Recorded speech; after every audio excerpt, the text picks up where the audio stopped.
ያው እንግዲህ ከባዳ ዘመድ ይሻላል ብዬ ነው እዚህ ድረስ እንድትሰሩጃቸው የመጣሁት። እኛም መስራት ነው የምንፈልገው፣ እርሱን እናስደስታለን በስራችን። ያው እንግዲህ እኔም የምፈልገው እሱን ነው።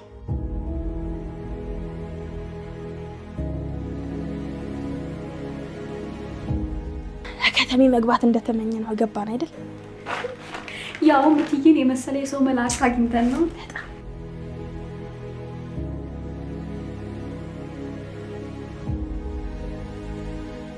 ታውቃለህ፣ እኔ እኮ ስለምወድህ ነው።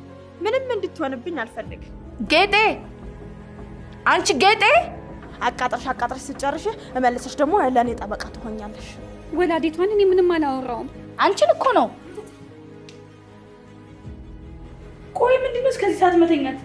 እኔ ተዚህ ቤት እንደወጣ ነው አይደል ፍላጎትሽ? እኔ ደግሞ ተዚህ ቤት መቼም አልወጣም። ኧረ ጸዳልታይ ክፉ ነገር አትናገሪ። አንቺ ማለት እኮ ለኔ እንደ እህቴ ነሽ። እንዴት ነው እኔ ባንቺ ላይ ክፉ ነገር የማስበው? ጸዳል ግን ምንድነው ችግርሽ? እህቴ ምን አረኩ? ስራሽ መች በአግባቡ ትሰሪና ስራ እንደዚህ ነው እንደሚሰራው?